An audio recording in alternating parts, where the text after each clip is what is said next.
Vamos para a palavra então, 2 Coríntios 3,18. Olha o que a palavra de Deus diz. Mas todos nós, com o rosto, aqui está a cara, mas é o rosto descoberto, refletindo como espelho a glória do Senhor, somos transformados de glória em glória, a mesma imagem como pelo Espírito do Senhor. Coloque a mão no coração e diga assim comigo: Pai, Tu és bem-vindo em minha vida, em minha família e neste lugar. Senhor Jesus Cristo, Tu és bem-vindo em minha vida, em minha família e neste lugar. Espírito Santo, Tu és bem-vindo em minha vida, em minha família e neste lugar. Amém? Glória a Deus. Irmãos, algumas semanas atrás, aqueles que estiveram aqui no culto, eu trouxe uma palavra que falava sobre sinais que falam daqueles que viram a graça de Deus. Foram 4 sinais infalíveis de quem viu a graça de Deus.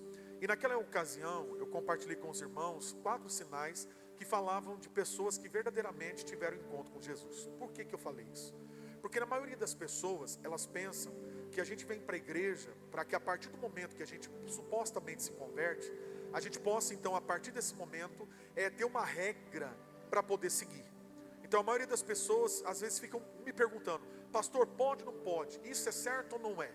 Porque muitas vezes nós queremos, na verdade, engessar a vida e tentar colocar dentro de um padrão o que pode, o que não pode, o que é certo, o que é errado. Na verdade, com todo respeito, muitas coisas, ou a maioria delas, você sabe que é certo, que é errado.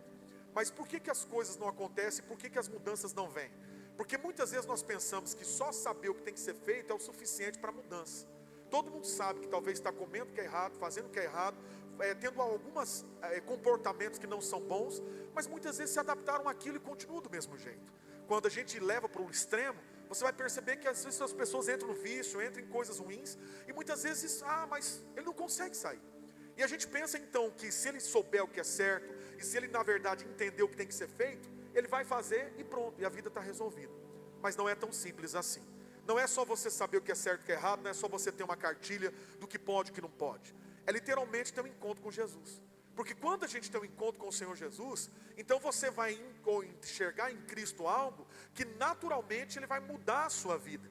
Por isso que o texto de Coríntios diz que nós somos transformados de fé em fé, contemplando a Ele como espelho. Ou seja, quando eu tenho a minha imagem e chego diante do espelho, não é difícil para o espelho refletir a imagem. O espelho reflete toda a imagem que estiver diante dele. Então quando eu estou diante de Cristo, é natural que a imagem que eu vou ter é semelhante à de Cristo. Mas muitas vezes nós temos uma visão religiosa, uma visão ofuscada da glória de Cristo.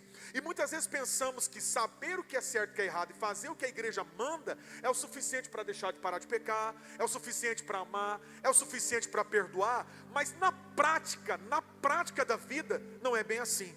Então a gente entende que a mudança não é só a gente saber, é na verdade ter revelação da pessoa de Cristo. E baseado nesse princípio, eu dei para você 4 exemplos da outra mensagem. Eu falei que nós só conseguimos amar Ele porque fomos amados. O exemplo que eu dei foi da mulher que veio lá, pecadora, ungiu os pés de Jesus, em Lucas capítulo 7. Outro exemplo que eu dei para você é a gratidão dos 10 leprosos. Um só voltou agradecendo, por quê? Porque aquele era samaritano, ele não merecia receber a cura. Mas porque ele não merecia, ele tinha gratidão por ter recebido. Você vai ver que literalmente a questão do perdão, o perdão é algo que você fica pensando assim: poxa, eu sei que eu tenho que perdoar, mas por que é tão difícil perdoar? Porque na nossa mentalidade é força, então eu tenho que me esforçar para perdoar, e não entender que o que eu recebi do Senhor foi muito perdão, então eu tenho de sobra para oferecer o que pela graça eu recebi. Então a gente precisa entender isso. E hoje eu queria falar de mais alguns desses sinais de alguém que realmente viu em Cristo a sua glória, que viu em Cristo a sua graça e teve a vida mudada. Então outro sinal que a gente pode enxergar em quem viu a Cristo é que verdadeiramente ele vence o pecado. Como assim, pastor? Então quer dizer que a partir do momento que Jesus, eu entreguei minha vida para Cristo, eu estou isento da tentação? Não, eu não estou dizendo que você está isento da tentação. Eu estou dizendo que você recebeu poder para vencer a tentação. Olha o que a Bíblia diz em Romanos capítulo 6, versículo 14. Olha o que a palavra de Deus afirma: porque o pecado não terá, é uma afirmação, porque o pecado não terá domínio sobre vós, pois não está debaixo da lei, mas debaixo do que, irmão? Da graça. Então o texto nos mostra que eu não estou mais debaixo da lei. Por quê, irmão? Porque não sei se você sabe, mas o que você precisa entender é que lá em Êxodo, quando Deus estabelece a lei através de Moisés, o Senhor só estava mostrando para o povo o tamanho da santidade de Deus. Porque a proposta de Deus para o povo era para que o povo todo subisse ao monte. Tanto que ele falou: orem, jejuem, porque ao terceiro dia vocês vão subir. Quando o povo olha para o monte e vê os relâmpagos, os trovões, e vê a manifestação da glória de Deus em cima do monte, eles ficaram com medo e falaram para Moisés: Moisés, sobe você, e tudo que Deus falar para você, Ele então fala que nós vamos fazer. Então, na concepção do povo, eles não estavam entendendo que Deus estava chamando todo o povo para esse relacionamento pessoal que o Senhor estava dando para Moisés. Porque depois que Moisés passou 40 dias no monte, a Bíblia diz que ele desce do monte, e a Bíblia diz que as pessoas olhavam para o rosto de Moisés e brilhava. Por que brilhava? Porque Moisés, por passar tanto tempo com o Senhor, ele veio refletindo a imagem do Senhor.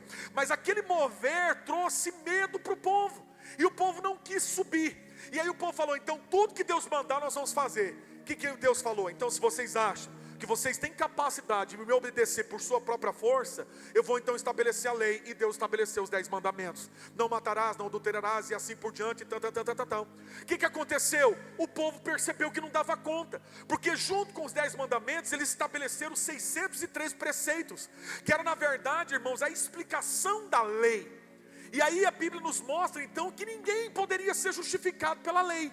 A lei só veio mostrar o pecado, mas não deu condições de vencer. A lei veio me mostrar que eu não deveria fazer o que talvez sem conhecimento eu fazia, porque eu estava na condição de pecador. Lá em Romanos capítulo 7, você vai ver o apóstolo Paulo dizendo assim: eu não conheceria a lei, eu não conheceria o pecado se a lei não me dissesse: não cobiçarás. Então a lei veio como que, na verdade, mostrando para nós a nossa realidade, a realidade do homem falho e pecador, porque ela está mostrando o caráter de um Deus santo. Mas ela não deu condições de mudança, ela só apontou o erro, mas não deu a forma de sair. Tanto que na velha aliança ainda continuava o que? O sacrifício dos animais. Então quando eles pecavam, eles levavam animais para serem sacrificados, e esse sangue do animal ser a substituição pela morte que deveria ter no pecador.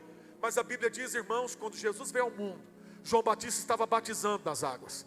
E por muitas vezes as pessoas que chegavam diante dele falaram: raça de víboras, produzir frutos dignos de arrependimento. Por quê? As pessoas vinham para ser batizadas e diziam assim: então é só ser batizado que eu sou salvo? E não mudavam.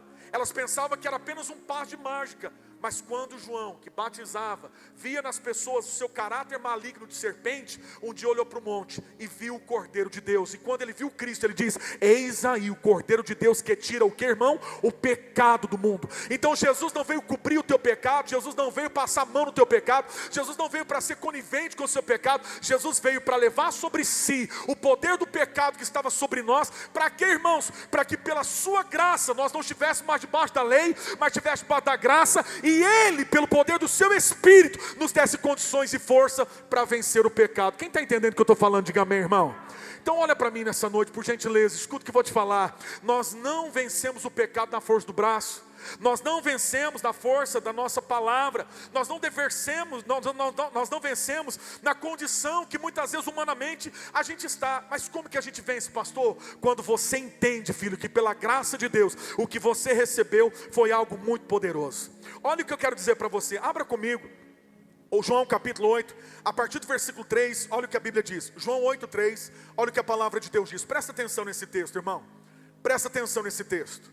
Aleluia. João 8:3. E os escribas e fariseus trouxeram uma mulher apanhada em adultério. Lembra que a lei dizia: não adulterarás, e quem adulterava deveria ser apedrejado até a morte. Então naquela condição política e religiosa que aquele povo vivia, então era proibido adulterar. E quando alguém adulterava e fosse pego no ato de adultério, ou que fosse comprovado que tinha adulterado, e até se você olhar na lei, você vai ver que havia alguns rituais que o próprio sacerdote fazia quando o homem tinha dúvida que a mulher tinha adulterado ou não. Eu não vou ficar me falando sobre isso para não me ater muita coisa, mas está lá na Bíblia, escuta o que eu estou te falando. A Bíblia fala então que essa mulher foi pega no ato de adultério, numa condição de lei que se ela fosse pega, ela iria morrer. Então a partir do momento que ela foi descoberta, ela sabia qual era a sentença. Agora olha para mim, filho, escuta o que eu vou te falar. Então naquela época eles viviam em pena de morte, mas saber que o pecado que eu cometia podia me levar para a morte, mesmo assim não foi o suficiente para que ela não pecasse. Então escuta o que eu vou te falar. A Bíblia nos mostra que existem dois caminhos. Um que estreito e apertado conduz ao céu, mas um largo e espaçoso conduz à perdição. Muitas pessoas, mesmo sabendo que existem só dois caminhos, que um vai levar para o céu e outro para o inferno, elas não mudam de vida. Porque saber do juízo que vai vir não muda a sua história. O que muda a sua história é quando verdadeiramente você tem um encontro com Jesus. E nesse contexto, ela estava em pena de morte. A condição dela era morrer. Então ela sabia que a partir do momento que foi pega, ela ia morrer. Mas olha o texto, passa. Pondo-a no meio, disseram: mestre, esta mulher foi apanhada no próprio ato, adulterando. Quer dizer, alguém viu ela fazendo isso. Mas olha o texto. E na lei, nos mandou Moisés que a tais sejam apedrejadas. Tu, pois, o que dizes? Porque a intenção deles era colocar Jesus numa condição muito ruim. Se Jesus fala, não mata, ele falava assim, o senhor é contra a lei. Mas Jesus fala, mata, o que ele dizia? Que amor que é esse que o senhor prega? Qual que é o seu amor? Mas olha o texto.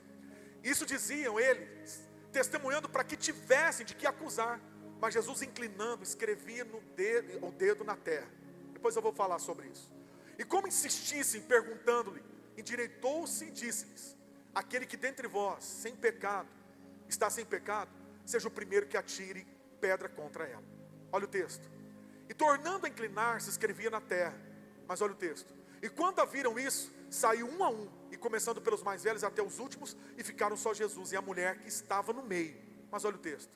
E endireitando-se Jesus, não vendo ninguém mais do que a mulher, disse-lhe: mulher, onde estão os teus acusadores? Ninguém te condenou? Olha o texto. E ela disse: ninguém, Senhor. E disse Jesus: nem eu também te condeno. Aqui ele dá a sentença. Qual? Vai e não peques mais. Olha para mim, filho.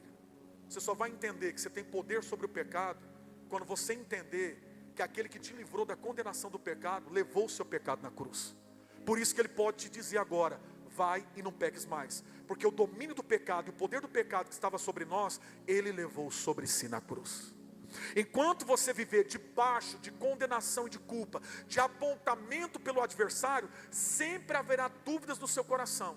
Mas o dia que você levar a sério, verdadeiramente, que aquele sangue do Filho de Deus que foi derramado na cruz por você, te libertou do poder do pecado, isso não quer dizer que você não vai ser tentado, isso não quer dizer que você não vai cair em pecado, mas isso quer dizer que o pecado não tem domínio mais sobre você, porque você não está debaixo da lei, mas você está debaixo do quê? Da graça. E a presença do Espírito Santo na minha vida é o que me dá força. Para quê, irmãos? Para vencer todo o poder do pecado. Quem está entendendo o que eu estou falando, diga amém. Quem está entendendo o que eu estou falando, diga glória a Deus. Então o sinal de quem viu a graça é que verdadeiramente, irmão, ele é livre do poder do pecado. O mundo não entende.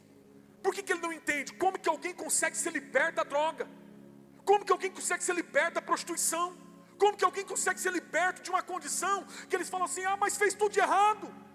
Mas fez tudo de errado e agora foi para a igreja, agora quer ser santo. Não é que ele quer ser santo. É que pela graça de Deus, a graça o alcançou.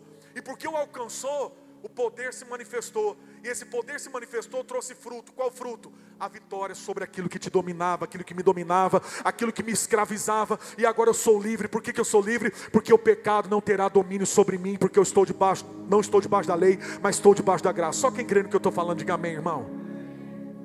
Olha para mim, filho.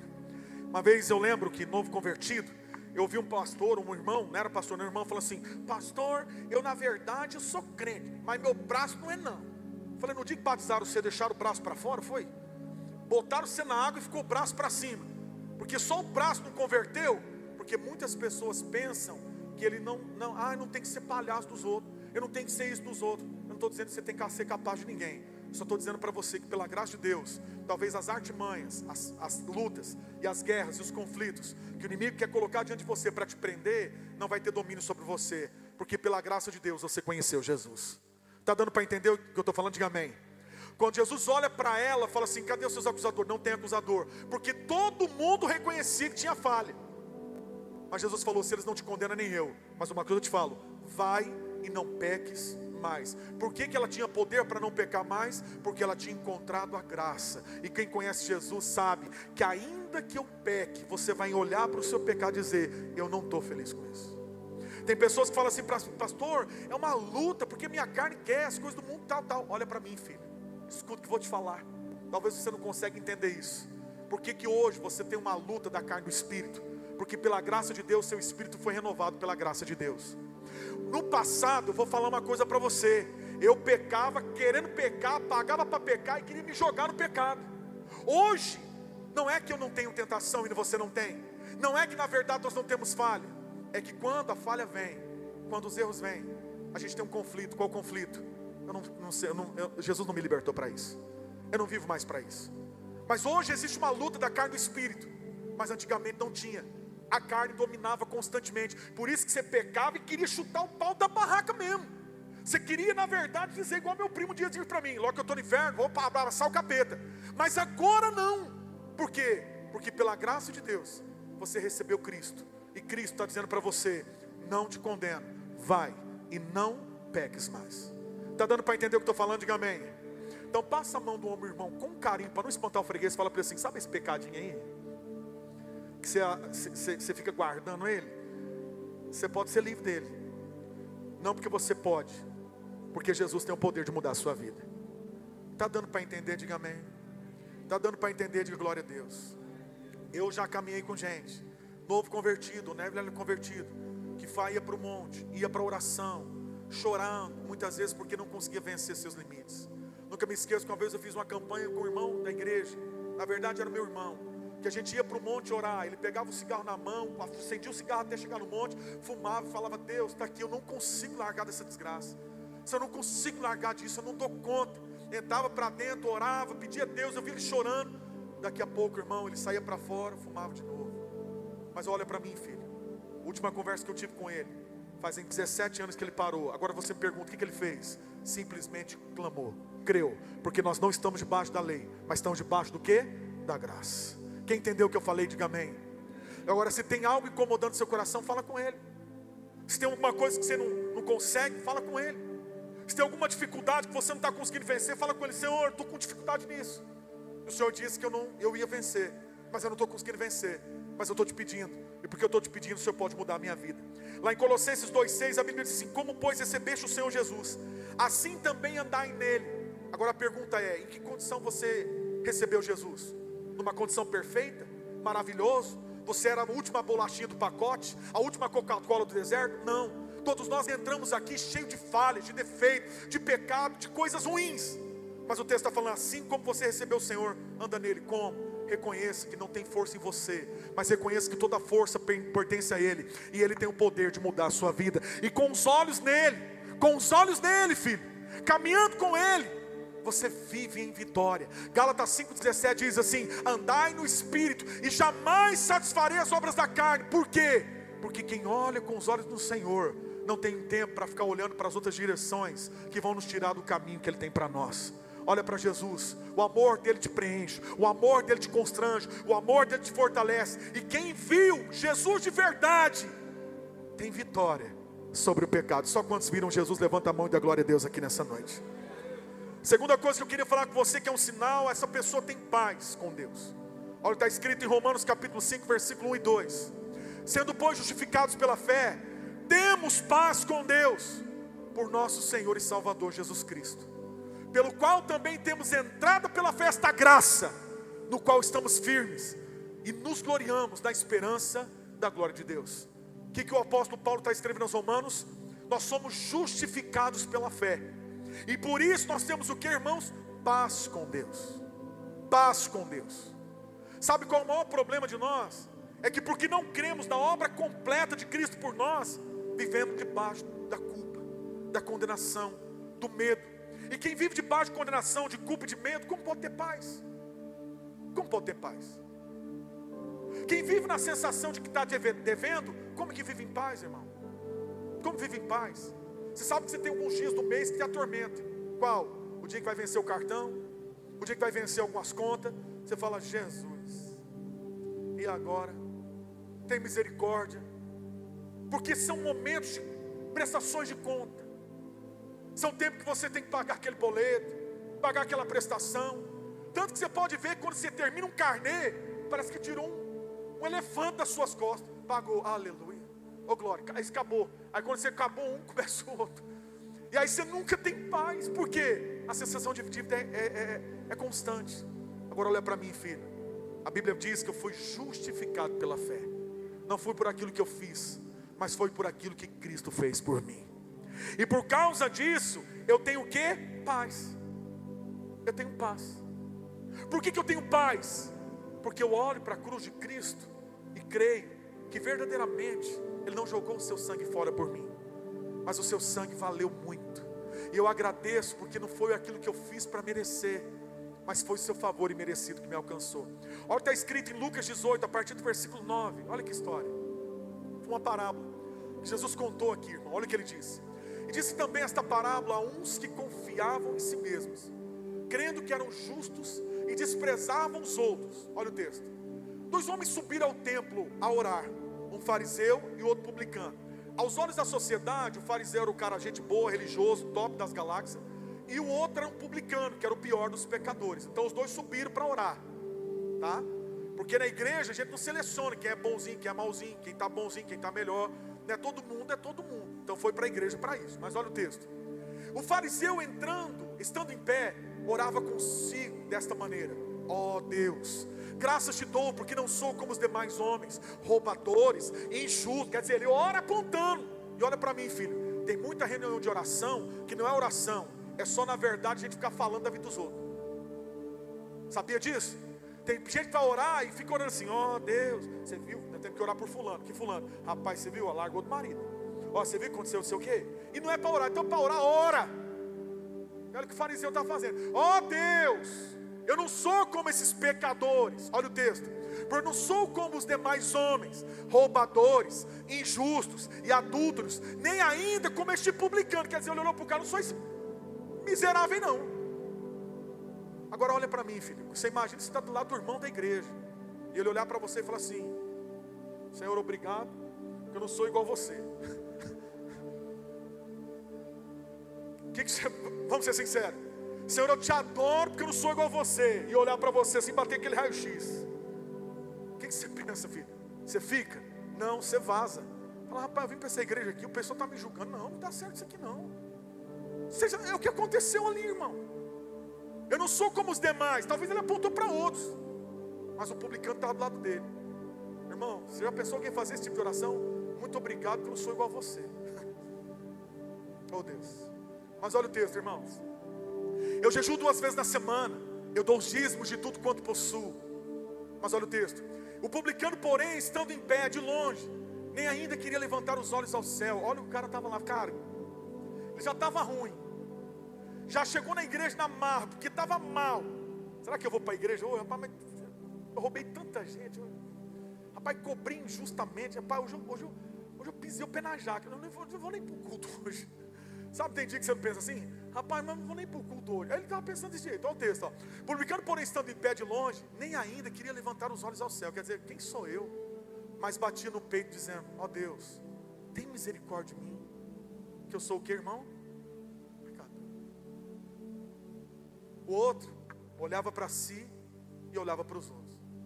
Esse se recusava a olhar para si e não conseguia nem olhar para o céu, porque não tinha coragem para isso. Isso foi uma parábola que Jesus contou. Olha o fim dela. Digo-vos que este desceu justificado. Volta o versículo lá, já preciso terminar de ler. Ó Deus, tem misericórdia de mim, tal. Volta lá, versículo 14. Digo-vos que este desceu justificado para a sua casa, e não aquele, porque qualquer que a si mesmo se exalta, será humilhado, e qualquer que a si mesmo se humilha, será o que, filho?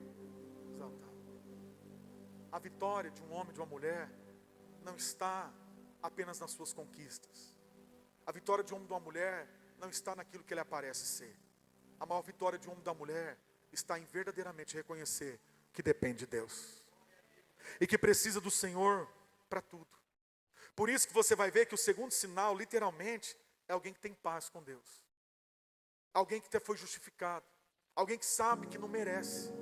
Porque se eu tivesse que fazer alguma coisa por merecer, o que eu teria que fazer? O que eu tinha que fazer?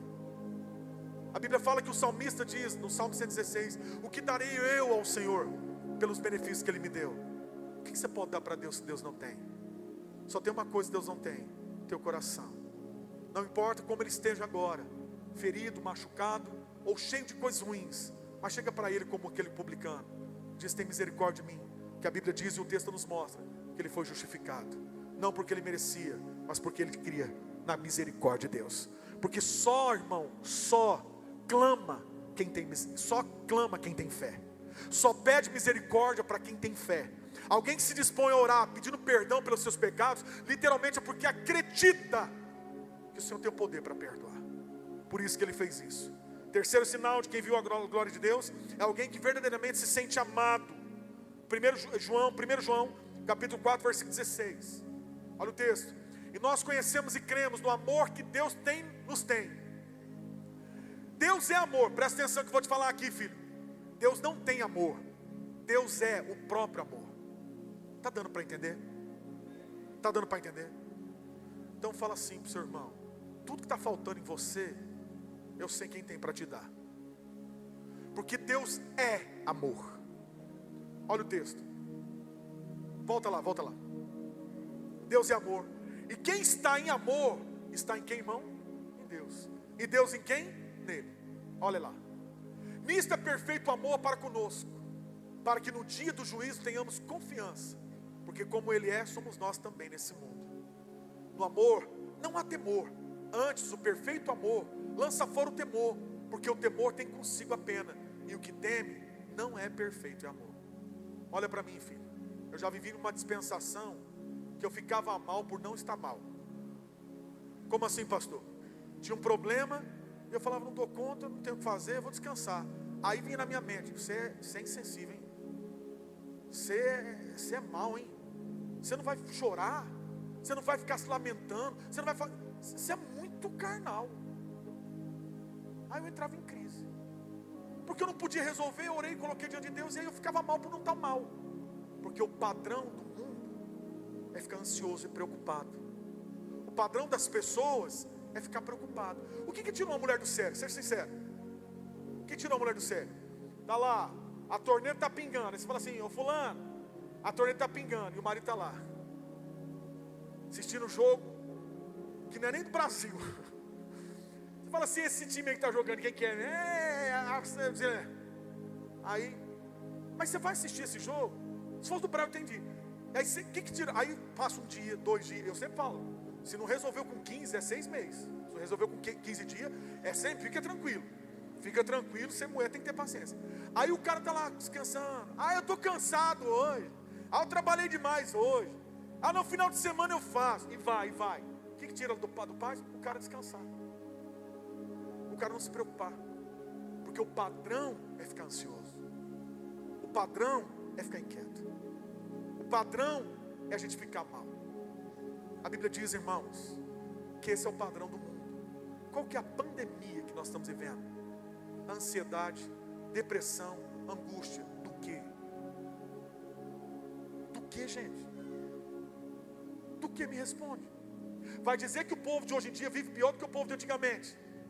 Que mulher ganhava filho na fazenda com parteira, que ficava lavando roupa na beira do rio, batendo nas pedras e nas tábuas, e voltava com a cabeça cheia de roupa pesada para estender no varal. Aí você coloca lá na máquina, abre, bota a roupa dentro, coloca os botão, coloca o amaciante, coloca o negócio. E eu vou falar uma coisa para você: se você mandar um homem fazer isso, acontece o que aconteceu comigo. Eu troquei, irmão, virou uma tribulação. Aí você falou: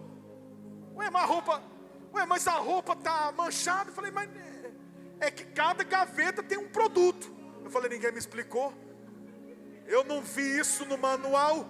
O que vai acontecer? Ela veio o que, irmão? Na hora de enxaguar, tinha sabão em pó. Virou o quê? Aleluia. Você ri, né, Luiz? Porque não era você que estava lá naquela hora. Mas deixa eu falar uma coisa com você. E é difícil? Não. Mas por que a gente está ansioso? Por que a gente está preocupado? Por que a gente está tão mal? Porque a nossa mente não para. O diabo não quer que sua mente pare, que você descanse. Você pode parar e pensar: oh, Senhor, muito obrigado. Obrigado porque eu fui justificado pela fé, eu tenho paz com o Senhor. O Senhor mudou a minha vida, o Senhor transformou meu coração. E aqui eu vou te falar uma coisa muito importante. Um dos sinais que verdadeiramente eu senti na minha vida, eu tenho certeza, se você hoje está aqui, e se você crê em Jesus de verdade, você vai sair com esse sinal no seu coração, é que você tem paz. João 14, 27, Jesus diz assim: ó, deixo-vos a minha paz, A minha paz eu vos dou, e eu não vou dou como o mundo dá. E eu só entendi isso verdadeiramente o dia que eu entrei numa igreja, que não era uma igreja, era um clube, como já expliquei para os irmãos. Ouvi uma palavra, aquela palavra entrou. Ela entrou de uma forma tão profunda no meu coração, irmão, que ela me trouxe paz. E muitas vezes o que eu procurei no mundo, que eram os prazeres que o mundo me oferecia, eu não encontrava. Porque eu vivia no mundo, fazia o que o mundo vivia, mas no outro dia era ressaca, era o problema, eram as coisas e tal. Mas o dia que eu entreguei minha vida para Jesus de verdade, irmão, eu senti algo que eu nunca tinha sentido, chamado paz. Sabe o que é o sinal de quem viu Jesus? Ele tem paz. Tem uma canção que eu ouvia quando era novo convertido. Dizia assim: tocou-me Jesus, tocou-me, e de paz Ele encheu o meu coração. Eu não sei porquê, não é costume eu fazer isso quando estou pregando, mas eu queria te pedir, feche os seus olhos, coloque a mão no seu coração. Pai, só o Senhor sabe como está o coração e a mente de cada uma das pessoas que aqui entraram nessa noite. O turbilhão de pensamentos, situações da justiça. Ó Deus, a impressão de que eles vão ficar no prejuízo. Senhor, tantas coisas costumeiramente passam pela nossa mente, para sempre nos levar para esse caminho de angústia. Mas a tua promessa para aqueles que creem no Senhor é que se a gente entregar nas tuas mãos, a tua paz, que excede todo entendimento, vai guardar a nossa mente e o nosso coração. E hoje, eu oro aqui, para que cada vida que aqui está, que acredita no Senhor, possa receber dessa paz que vem do alto. Tem gente aqui que está com problema dentro da casa, que se pudesse, ficaria aqui na igreja, não voltasse para lá, porque sabe que vai encontrar dificuldade. Mas eu quero declarar que essa mesma paz que eles estão recebendo aqui, vai transbordar lá. E não haverá nada, Senhor, em nome de Jesus, que vai tirar do coração deles a tua paz. Não importa o que tenha acontecido no serviço, não importa o que tenha acontecido na família, não importa as situações da vida. Eu quero declarar nesta noite que a paz do Senhor reine em cada coração, em nome de Jesus. Só os que creem digam amém, em nome de Jesus. Quarto sinal de quem viu a graça de Deus, irmãos. Até tinha preciso falar isso aqui para você, irmão. O exemplo aqui de Paulo, 1 Coríntios 11, versículo 23. Presta atenção nisso aqui, irmão. 1 Coríntios 11, 26. 11, 23. Porque eu recebi do Senhor, 2 Coríntios 11, 23. 2 Coríntios. Aleluia. 2 Coríntios 11, 23. Não é 1, 23, não. Olha o que Paulo está dizendo. São ministros de Cristo, falo como fora de mim, e ainda mais eu em trabalhos, muito mais em açoites, mais do que eles em prisões, muito mais em perigo de morte. Muitas vezes, Paulo está descrevendo situações que ele enfrentou na vida, como o apóstolo de Jesus Cristo. Mas olha o texto. Recebi dos judeus 5 quarentenas de açoites menos um, que era 39 chibatadas, que eram o suficiente que eles acreditavam que alguém poderia sofrer sem morrer de hemorragia. E Paulo, na verdade, não sofreu só uma sessão dessa. O texto diz que ele sofreu 5. 5 vezes ele passou por isso. Mas olha o texto. 3 vezes fui açoitado com varas. 1 vez fui apedrejado. 3 vezes sofri naufrágio. 1 noite e 1 dia passei no abismo. Em viagens muitas vezes, em perigo de rios, em perigo de salteadores, em perigo dos da minha nação, em perigo dos gentios, em perigos na cidade, em perigos no deserto, em perigos no amor, em perigos no mar, melhor dizendo, em perigos entre os falsos irmãos. Pode passar. Em trabalhos e fadiga e vigílias, muitas vezes em fome e sede, em jejum muitas vezes, em frio e nudez. Além das coisas exteriores, me oprime a cada dia o cuidar das igrejas. Isso é o que Paulo sofreu, por muitas vezes. Mas olha o que a Bíblia diz em Romanos capítulo 8, versículo 35. Olha o que ele diz. Romanos 8, 35. Romanos 8, 35. Quem nos separará do amor de Cristo? A tribulação, a angústia, ou a perseguição, a fome, ou a nudez, ou o perigo, ou a espada? Paulo passou por tudo isso, irmão, e nada tirou ele do centro da vontade de Deus. Por quê? Porque ele sabia quem ele era. Ele sabia quem Cristo era na sua vida. E o texto está dizendo que ele passou por tudo aquilo que eu estou te falando. Mas olha o texto, versículo 36. Como está escrito, por amor de ti somos entregues à morte todo dia. Fomos reputados como ovelhas para o matadouro. Versículo 37. Mas em todas essas coisas somos mais do que vencedores, por aquele que o que, irmão? Nos amou. E olha o texto. Porque estou certo de que nem a morte, nem a vida, nem os anjos, nem os principados, nem as potestades, nem os presentes, nem o porvir. E ele termina no versículo 39 dizendo assim: nem a altura, nem a profundidade, nem outra criatura nos poderá separar do amor de Deus que está em Cristo Jesus. Sabe o que ele quer dizer aqui, irmão? Não havia situações que pudessem mudar a convicção que ele tinha de quem realmente Deus era, por mais que ele passasse por momentos difíceis na sua vida. Olha para mim nessa noite, filho. Há um Deus que cuida de quem crê nele. Há um Deus que revela o seu amor para quem crê nele. Quarto sinal, eu vou me adiantar para não demorar tanto. Quarto sinal, o sinal da humildade. 1 Coríntios 15, 9 e 10, olha o que Paulo diz: porque eu sou o menor dos apóstolos, que mesmo não sou digno de ser chamado apóstolo, pois persegui a igreja de Deus, mas pela graça de Deus, eu sou o que sou. Sabe o que Paulo está dizendo aqui, irmão? Eu fiz tudo de errado, principalmente pelo zelo que eu tinha ao farisaísmo, ao judaísmo. Mas eu fiz muita coisa errada, mas eu recebi esse perdão, eu recebi essa graça, e eu não posso receber algo que eu não tenho direito. Mesmo que as pessoas chamavam ele de apóstolo, e nós o reconhecemos assim, mas o texto fala que ele não era digno, porque ele na verdade ele sabia, mas pela graça de Deus, ele era o que era. Olha para mim, escuta o que eu vou te falar. Tem muitos de nós, que talvez pelo estilo de vida que vivemos, e a forma que vivemos, não tínhamos confiança nem da família. E muitos de nós, depois que a gente converte, vai caminhando, ao invés de crescer e amadurecer, vira menino. Porque ele começa a achar que é ele. E eu não vou te falar aqui como alguém que não teve experiência para isso. Quando eu comecei a fazer alguns cursos de teologia, com o objetivo de aprender, porque na cidade que eu morava não tinha. Nosso professor de seminário, que é o pai do André, sempre falava para nós assim: aprende para você. E se você puder ajudar alguém, você ajuda. Eu nunca tive essa característica de ficar achando que eu era o melhor de todos. Mas eu confesso a você que muitas vezes, depois que eu aprendi um pouco mais, eu olhava para quem sabia um pouco menos e achava: não sabe o que está falando, não sabe o que está dizendo. Às vezes irmãos novos convertidos vinham falar de Jesus, uma coisinha mais simples, uma forma mais branda. No meu coração, por muitas vezes o orgulho entrou, porque eu achei que eu sabia mais que os outros. Olha para mim, filho, isso não é humildade. Deus não chamou a gente para isso. Como eu te falei, você não é a última Coca-Cola do deserto, você não é a última bolacha do pacote. Só Deus sabe quem é você.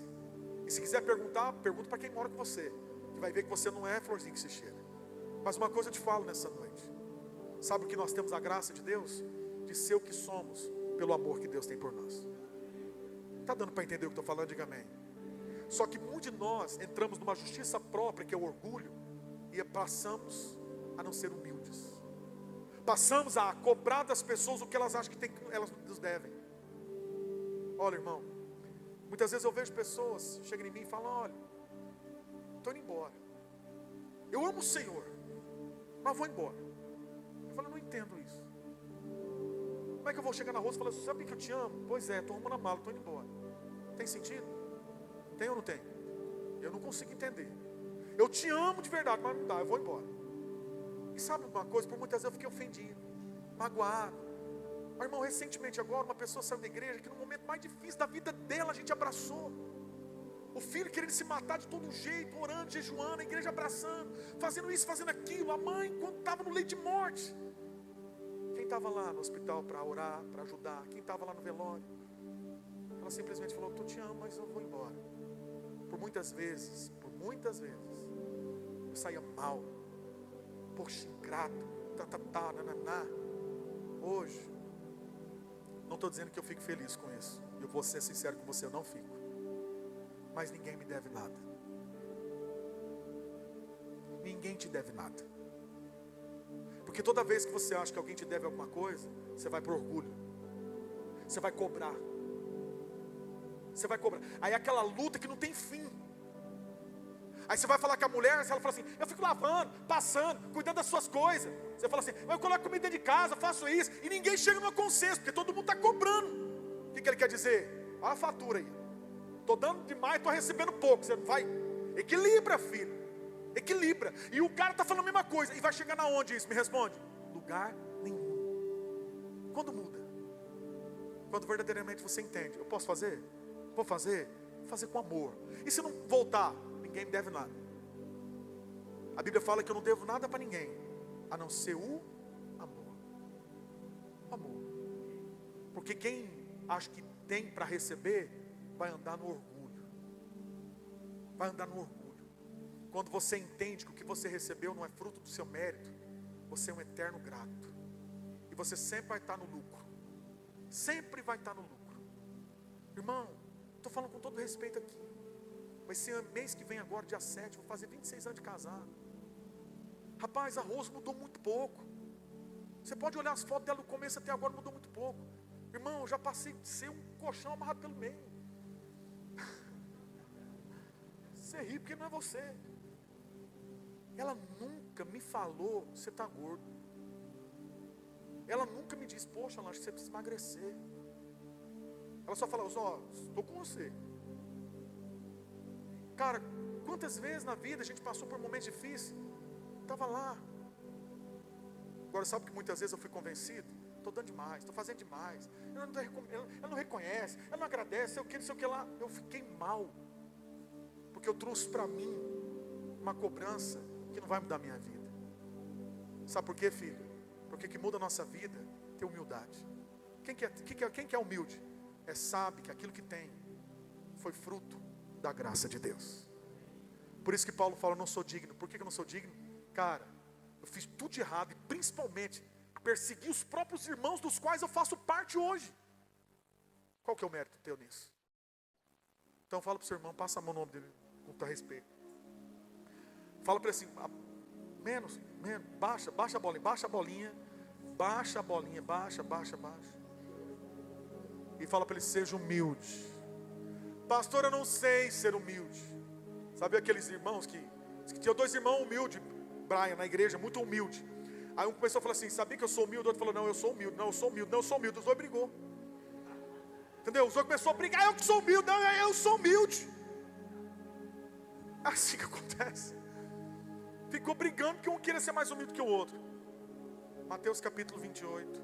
Mateus capítulo 11, versículo 28. Vinde a mim, todos estáis cansados e sobrecarregados, e eu vos aliviarei. Tomai sobre vós o meu jugo. Aprendei de mim, que eu sou manso e o quê? Humilde de coração. E você vai encontrar então descanso para a vossa alma.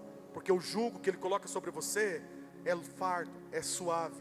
Porque não é o fardo do orgulho nem da soberba, mas é o da humildade. Ninguém te deve nada. Está dando para entender? Porque eu sei, filho, escuta o que eu vou te falar nessa noite. Sinto meu espírito. O que você fez, Deus viu. E é da mão dele que vai vir a recompensa.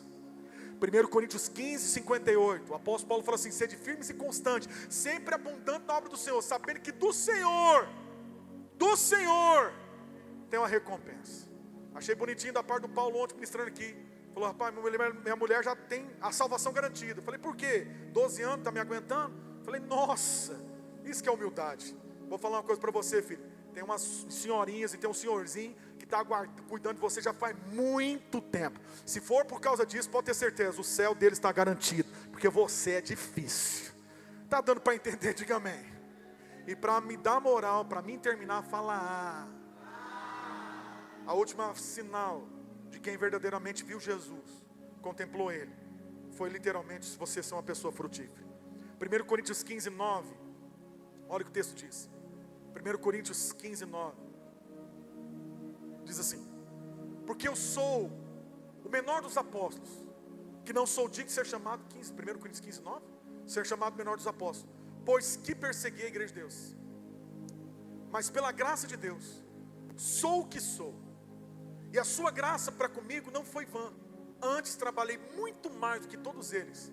Todavia não eu, mas a graça de Deus que está comigo. O que Paulo quer dizer? Eu fiz muita coisa, gente. Eu plantei igreja, eu cuidei de igreja, eu trabalhei muito. Mas eu quero dizer uma coisa para vocês: não foi eu, foi a graça de Deus. Agora eu preciso te dar uma outra notícia. Qual, pastor? É que Deus quer se revelar para você, para que você seja uma pessoa frutífera. Lá em João capítulo 15, versículo 16, o Senhor Jesus fala assim: não me escolheste vós a mim, mas eu vos escolhi a vós e vos nomeei, para que vai, deis fruto, e o vosso fruto permaneça, a fim de que tudo quanto em meu nome pedirdes ao Pai, Ele vos conceda. E isso vos mando, que vos ameis uns aos outros. O que Jesus está querendo dizer aqui, irmão? Que o que eu faço por Ele é por causa do reflexo do amor que eu tenho. E quando eu olho para o pecador caído, para alguém que precisa de ajuda, alguém que precisa de uma visita, alguém que precisa de uma oração, eu não estou fazendo isso porque simplesmente eu tenho que fazer. Faço isso porque isso é o fruto de quem verdadeiramente viu Jesus. Eu te pergunto, filho, você sabe da condição que você vivia? Como que você vai olhar para pessoas que, assim como você, estava jogada no pecado, abandonada no pecado, e agora você olha e só julga, você olha e só condena, você olha e só aponta? Não, você precisa gerar um fruto, e pregar esse evangelho, falar desse amor, é um sinal de quem tem fruto. Ele nos diz na palavra que Paulo dizia: não foi eu que fiz isso, não foi eu, porque se dependesse das minhas escolhas, eu estava perseguindo a igreja até hoje. Se dependesse de mim, de você, nós estaríamos no mundo até hoje. Mas porque fomos alcançados por essa graça, às vezes você olha para as pessoas, eu olho assim, às vezes vejo aquela galera aqui na frente, eu vejo outro lugar, já pensou, rapaz, a gente levar esse povo tudo para o encontro, rapaz, já pensou esse pessoal, e por que você pensa isso hoje? Porque você quer ver fruto, vidas que são transformadas, famílias que são tocadas, lares que são abençoados. Por que você quer isso? Que você merece? Não, porque você viu alguém. E esse alguém que você viu tocou tão profundamente seu coração, que o desejo do seu coração é que as outras pessoas possam viver o que você está vivendo. E viver o que você está vivendo é simplesmente produzir o que, irmão? Fruto. Lá em Marcos capítulo 4, Jesus falou que o semeador saiu a semear. E ele semeou a semente. Por que a gente fala do amor de Deus? Porque tem crente que às vezes ele é meio chato mesmo, ele quer converter o pão na mar. Eu tinha um amigo meu chamava Denilton, trouxe ele de São Paulo, era muito louco, ficou preso uns par de anos. E ele chegava nos outros e falou assim: e aí, como é que é? Vai entregar a vida para Jesus ou vai para o inferno? Ele aprendeu lá no presídio, né? E aí, vai converter ou vai para o inferno? Como é que é? Irmão, eu vou falar uma coisa para você. Ele era tão doidão, que às vezes a gente ia fazer visita, ele falava isso, não funcionava. O povo às vezes e aceitava Jesus. E tinha uns que ficavam assim meio espantados. E aí, como é que é? Ele já chegava intimando. E aí, como é que é? Vai entregar a vida para Jesus ou não vai? Irmão, com todo respeito, talvez era o jeito maluco dele, mas ele entendeu o que Deus fez na vida dele. E ele não conseguia guardar aquilo no coração, Andrinho. O que ele fazia? Falava. Ele queria fruto. Agora olha para mim, irmão. Você vai ficar até quando sentado nesse banco sem se envolver com nada? Você vai até quando ver pessoas que estão do seu lado morrer para o inferno e não vai fazer nada? Você vai ficar até quando a gente vai fazer isso? Quando eu vim, como eu vim de uma cidade pequena, lá todo mundo conhece todo mundo. E lá todo mundo que morre, eles passam anunciando. Antigamente a igreja católica anunciava, mas depois mudou, agora passa anunciando. E toda vez que alguém morria, eu pensava: eu evangelizei? Eu falei do amor de Deus? Eu preguei? Porque se eu não preguei, eu me sentia tão mal. Por que eu me sentia tão mal? Porque, filho, quem conheceu Jesus quer dar fruto. Quem conheceu Jesus quer falar desse amor. Quem conheceu Jesus quer fazer. E não quer que ele quer fazer, é espontâneo. Quando você menos espera, você falou. E eu tento criar uma oportunidade. Eu vou no médico, eu falo assim: doutor, o senhor sabe que todo médico é a favor de Deus? Ele fala: por quê? Porque vocês estão lutando pela vida. Você sabia que Jesus te ama? Uma vez eu fui no pré-natal da Rose, nunca fui de ir nos pré-natais dela, mas eu fui no pré-natal, era o 6º mês já. Ela falou: você nunca foi no pré-natal meio, não sei o que, não sei o que. Eu falei: ó, tem uma doutora que está te atendendo lá, disse que ela é o cão. Porque a gente chegava no lugar, o pessoal falava: quem está fazendo pré-natal? Fulana. Aí o pessoal falou assim: vixe. Onde que eu chegava? Ia comprar um negocinho, irmão, numa lojinha de bebê. Quem está fazendo seu pré-natal? Fulano. Rapaz do céu, mas é o cão. Eu falava: será que a Rosa está sendo consultada pelo demônio? Aí ela falou: você não vai lá no pré-natal? Eu falei: vamos, então fui. Cheguei lá, consultório, tal. A Rosa estava 6, 7 meses da Abigail. E a Rosa já tinha feito 2 cesáreas, ela atendeu lá, como é que tal. Eu falei: rapaz, ele não está parecendo muito demônio não, mas tá bom. E eu caí na besteira de de perguntar para ela, porque a Rose já tinha feito 2 cesáreas, eu perguntei para ela assim: doutora, será que é possível ter algum parto normal depois de 2 cesáreas? E ela falou: não tem jeito, vai ter que ser cesárea, não sei o que, não sei o que. E eu fui perguntar: doutora, será que é possível fazer uma cesárea depois, fazer um parto normal depois de 2 cesáreas? Ela virou para mim e falou: você acha que eu não sei o que eu estou fazendo, não? Faz 15 anos que eu trabalho com isso, você é um idiota. Eu falei: manifestou. É o cão mesmo. Irmão, eu fiquei assim, a Rose sentada na cadeira, e eu fiquei no ombro da Rose assim, eu falei: eu vou dar bem no meio da cara, quer ver? Eu vou dar para deitar, aí eu vou falar, vou aproveitar esse 1,91 m de pura força e poder, e eu vou dar no meio da cara. Irmão, eu fiquei revoltado. Estou sendo sincero com você. Aí no meio daquela crise de identidade, eu fui olhando assim, e ela continuou. Você acha que eu não sei o que estou fazendo? Não, você não sei o quê, eu faço isso, você faz o quê? Luiz, quase que eu falei, eu sou assassino de aluguel. Para ver se ela respeitava ela, viu, Rubens? Falei: eu vou falar que eu sou lá do PCC, vou ver o que ela vai falar. Irmão, eu vou dar no meio da, eu vou dar. De repente, no meio daquela crise interior ali, a Rose tentando colocar um pano quente, não sei o quê, não sei o quê. Aí veio uma vozinha assim: Fabrício, você é crente, você é crente, você é pastor, não esquece, você é pastor, João, você é pastor. Aí eu comecei a pensar, isso tudo em fração de segundos, Ruth. Comecei a pensar: pastor bate no médico, no PA, no UPA, e foi um trupé. E eu falei: acabou com a minha reputação. Escuta o que eu estou te falando aqui, filho. Quando eu parei, eu falei para a doutora: a senhora fala que a senhora tem que dar um suporte psicológico para as pacientes, para as mulheres grávidas. O que a senhora está fazendo aqui? Só vou te falar uma coisa. Hoje, a senhora deu um tiro no pé. Sabe por quê? Porque a senhora precisa de Jesus. A senhora conhece Jesus? Irmão, eu peguei o contato dela, só para você ter noção. Falei: eu vou orar por você e vou te convidar para ir para o encontro. Porque a senhora precisa de Jesus. E eu falei: a partir de hoje, a senhora ganhou um intercessor. Eu vou orar pela sua vida. Passou alguns dias, eu voltei no nosso postinho lá, no BS. Ela passou pelo corredor. Ela veio até mim e falou assim: só queria te falar uma coisa. O que é? Você me perdoa? Agora a pergunta é: e se eu desse dado? E se eu irmão, tamanho da raquete, 1,91 m, está diminuindo o peso, mas naquela época eu estava mais pesado. Você pode transformar suas lutas em frutos. Talvez você tenha enfrentado luta no seu trabalho. Talvez você tenha enfrentado luta dentro da sua casa.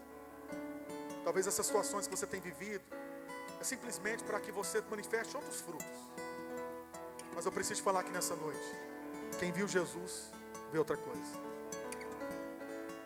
Quem viu Jesus, tem uma outra atitude. Quem viu Jesus, não consegue viver do mesmo jeito. E aí eu preciso te falar também outra coisa. Não é simplesmente você ter uma regra do que pode e o que não pode. É simplesmente perguntar para você mesmo: o que você viu? O que você viu? Porque se você viu nele o amor, o perdão, a misericórdia, a graça, o que você vai mostrar? O que você vai mostrar? Porque a gente fica tentando fazer força. Você tem que parar com isso, tem que parar com aquilo, tem que parar com aquilo outro. Não para nunca.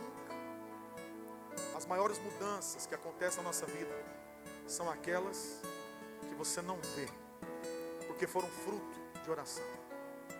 Tem irmãos aqui que eu já orei para ele sair dele mesmo. Sai dele. Amém, irmão Janaí? Sai dele. Porque é muito difícil. Mas olha para mim nessa noite, filho. Talvez você está aqui sendo confrontado por situações, lá na sua casa, com seu marido, com sua família. Mas a pergunta é: o que você viu em Jesus? O que você viu? Porque o que você viu nele foi algo que te impactou. O que você vai mostrar? O que você vai mostrar? Porque tem maridos que chegam para mim e falam: eu vou largar. Eu falei: por quê? Não mais, não isso, tal. Todo mundo tem seus argumentos. As mulheres também não aguentam mais. E o que Deus diz para você? Qual que é a tua palavra? Porque o que eu ouço na Bíblia, e que sou confrontado todo dia, é que eu devo amar minha esposa como Cristo amou a igreja. E tem hora que não é o que eu quero na minha vida. Mas o que eu vi em Jesus? Lá no seu trabalho, tem hora que você quer responder à altura. Xingar eu também vou xingar. Se falar eu também vou falar. Talvez é isso que você pensa. Mas quem viu Jesus faz o quê? Faz o quê? Quem viu Jesus, quem tem Jesus, quem viu nele algo tão poderoso, só vê os sinais que acontecem de uma forma natural. Se coloque de pé comigo aqui nessa noite.